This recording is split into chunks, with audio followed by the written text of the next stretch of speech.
Assalamualaikum warahmatullahi wabarakatuh. Perkenalkan, nama saya Salsa Aulia Cahyani dengan NIM 2407668. Kali ini aku akan menjelaskan tentang konsep dasar listrik dan satuannya. Listrik adalah suatu bentuk energi yang dihasilkan oleh pergerakan partikel bermuatan listrik, seperti elektron. Listrik dapat mengalir melalui media penghantar seperti kabel logam dan digunakan untuk berbagai macam keperluan, mulai dari penerangan, pengoperasian perangkat elektronik, hingga pergerakan mesin. Listrik dapat dibedakan menjadi dua jenis, yaitu listrik statis dan listrik dinamis.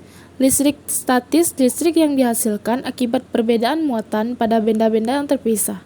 Misalnya, listrik yang dihasilkan ketika kita menggosokkan balon pada rambut dan balon itu menjadi bermuatan. Yang kedua yaitu listrik dinamis atau arus listrik. Listrik yang mengalir melalui penghantar seperti kabel dan digunakan untuk menggerakkan perangkat elektronik atau mesin. Arus ini dapat berupa arus searah DC atau arus bolak-balik, tergantung pada jenis sumber daya yang digunakan. Selanjutnya adalah standar muatan listrik. Standar muatan listrik mengacu pada satuan atau ukuran untuk menyatakan jumlah muatan listrik. Muatan listrik adalah sifat fisik partikel seperti elektron dan proton yang menyebabkan mereka mengalami gaya ketika berada dalam medan magnet listrik atau magnet.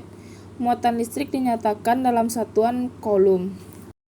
Satuan muatan listrik, yaitu coulomb, adalah satuan dasar untuk muatan listrik dalam sistem internasional.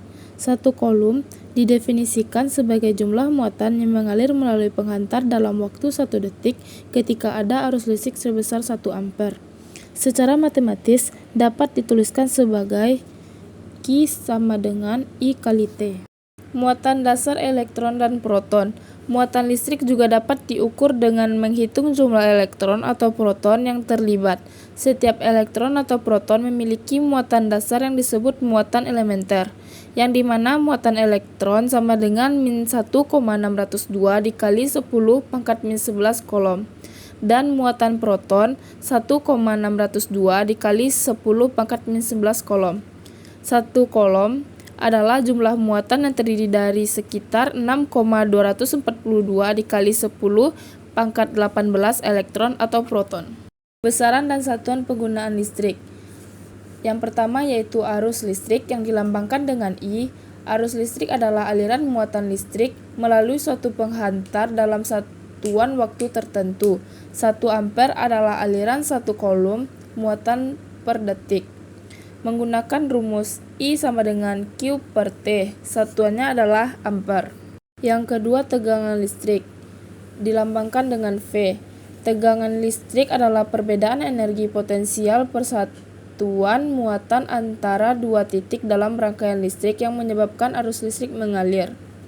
1 volt adalah perbedaan potensial yang menyebabkan arus 1 ampere mengalir melalui penghantar dengan hambatan 1 ohm.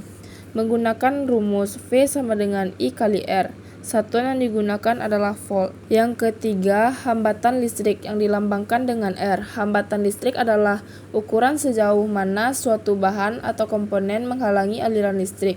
Semakin besar hambatan, semakin kecil arus yang mengalir pada tegangan tertentu.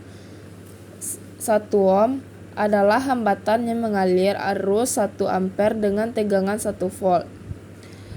Dengan menggunakan rumus R sama dengan V per I dan menggunakan satuan ohm. Yang keempat adalah daya listrik yang dilambangkan dengan P. Daya listrik adalah jumlah energi listrik yang digunakan atau dihasilkan dalam suatu rangkaian listrik per satuan waktu. Daya ini menggambarkan seberapa cepat energi listrik dikonversikan menjadi energi lain.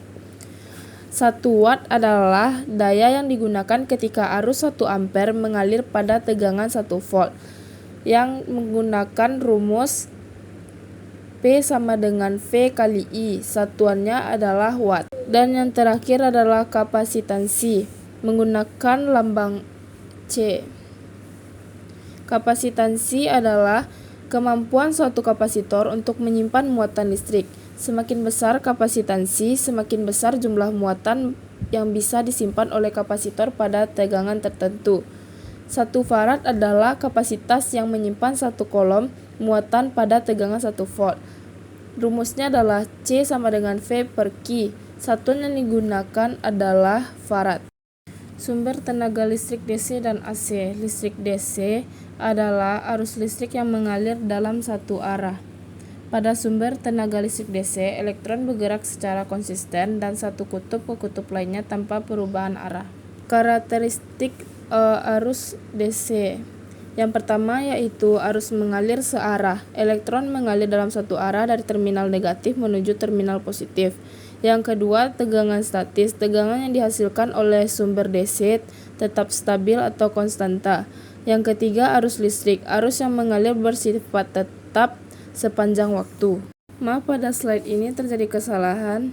Pada slide ini akan dibahas yaitu listrik DC, tetapi sumber tenaga listriknya yang ditampilkan adalah AC. Listrik AC. Arus listrik yang mengalir secara bolak-balik. Arus listrik AC memiliki karakteristik, yaitu yang pertama adalah perubahan arah. Arus AC terus-menerus berubah arah pada interval waktu tertentu. Dan yang kedua adalah frekuensi. Yang ketiga, tegangan berubah. Tegangan yang dihasilkan oleh sumber AC difluktuasi antara nilai positif dan negatif secara bolak-balik. Penggunaan listrik dalam rangkaian elektronika. Yang pertama, sumber daya untuk komponen elektronik. Listrik digunakan untuk memberi energi pada komponen seperti 1. Resistor, mengatur aliran arus dan tegangan dalam rangkaian.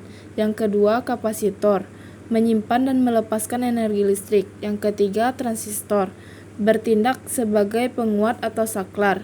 Yang keempat, IC, mengontrol berbagai fungsi elektronik seperti pemrosesan data dan komunikasi.